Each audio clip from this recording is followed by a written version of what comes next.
Stephen, always good to be with you. I mean, I feel like we did not spend any amount of time this past year, or we didn't, I mean, definitely the media didn't focus on military preparedness and deterrence as a top focus, despite what was sort of bubbling up, whether with China or with Russia and Ukraine.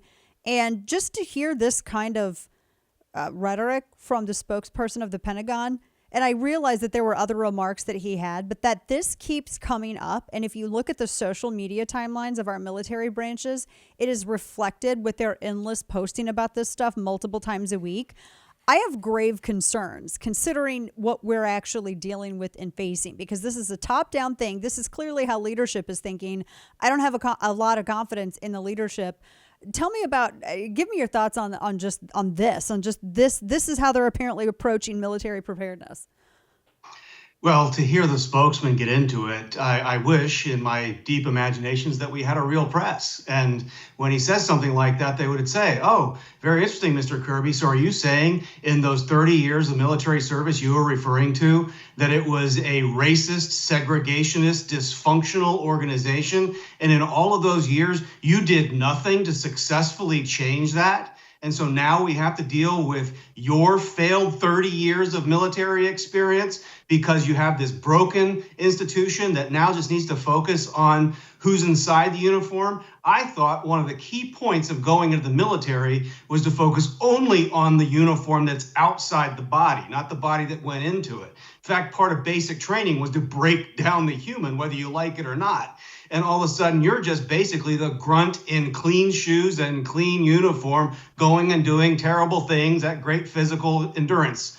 And so basically, I find what he was saying just laughable on its face, but I don't know why people don't roll this boulder back on the people who raised the issue. And second, it's very obvious that they said at the outset of this administration that the number one threat to the United States national security wasn't coming from outside the United States. So, they deliberately shifted their priorities. Now want to pretend like, oh, no, we haven't shifted the priorities. We've always had our eye on the ball, and it's been managerial excellence all the way through Afghanistan withdrawal and every other crisis we've dealt with. But we can see with our own eyes. We can hear with our own ears. They played this race card. It's divisive. It's corrosive. It's obviously wrong.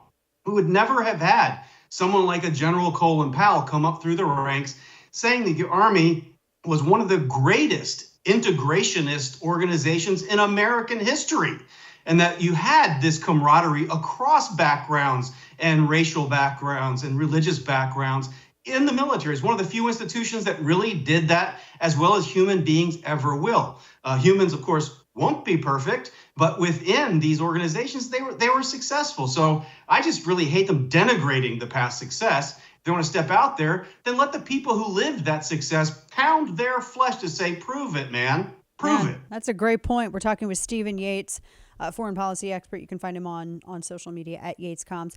I was reading this over it was the Financial Times when I first saw this, and we had a little bit of a headline about it last Friday, and just looking at the Middle East and Russia.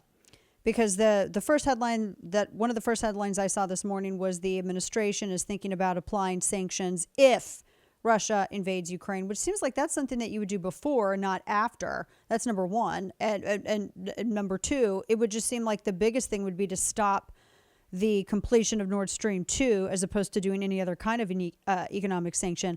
But then the third thing is this headline that I mentioned. Biden is asking Qatar to be a major non-NATO ally. And wasn't there this attempt to try to get a gas pipeline to Europe from Qatar? And is that what some of this is about? I mean, you would think that the United States would want to go back to being a net exporter instead of giving it to yet another Middle Eastern country. But I was curious to your thoughts on this. Well, there's several layers of problems with this topic. One is the topic of Qatar. Then there's the topic of NATO. If NATO can't figure out what it's doing right now, it's even harder to understand what a major non-NATO ally is doing. And do we need more of those if we can't even figure out what the foundation of this flavorful cake is actually supposed to do? And so there's that whole mess that from a strategic and management point of view from the U.S. government, the White House, the leadership of the Pentagon, the leadership of the State Department, They've not given any rationale for why this makes sense. What conflict will this help resolve?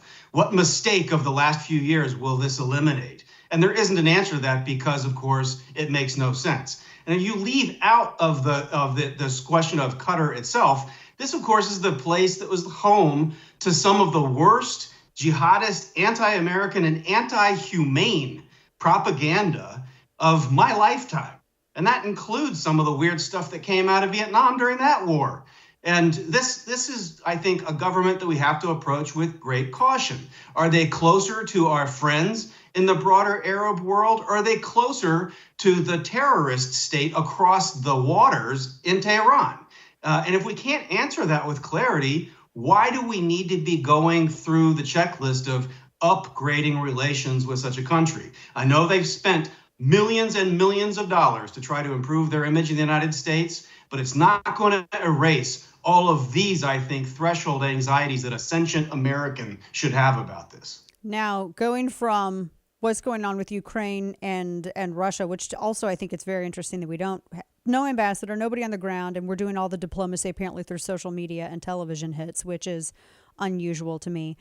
To China, the story that late last week discussing how this app that all athletes apparently have to download on their phones, and it's supposed to help with the virus or whatever. But apparently they discovered that it listens and just collects everything that they do with their phone or anything that they say around their phone. This app collects all of that information and just sends it straight to the CCP up in Beijing.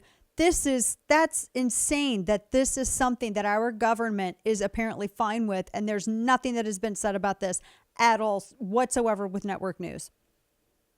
Dana, I just don't know what you have against public health. I mean, really, this is just to keep everyone safe. Right. Why are you talking about privacy and personal medical information? We all know that doesn't matter anymore because we just are supposed to submit to the science. And the science says that truckers are evil and the CCP is okay. And they're going to keep those athletes safe. For this Olympics, there will be no protest because we don't want to hurt their Fabergé egg egos and feelings. So they're going to be kept safe from any form of protest. And we're going to do that because we're going to monitor their health. We definitely won't be disqualifying them based on sketchy COVID tests that might knock an American or Lithuanian or someone out of medal attention so that we can sort of sneak by and get the most. None of that's going to happen. Only crazy talk would suggest this is anything other than the best good wishes and the exponentiation of the Olympic spirit. It's just a beauty to observe. Man, I see a lot of a discussion about how great the beds are in Beijing for the athletes, but nothing about how the government is listening to them and tracking everything that they do and everything that they say and gathering information on them. I don't know. I still can't believe this is all happening the way it is. Before I let you go, it's creepy, weird, and it's worse because we've told athletes maybe they shouldn't take their own phones, which is what we tell businessmen and others that go to China, and sometimes they listen and sometimes they don't.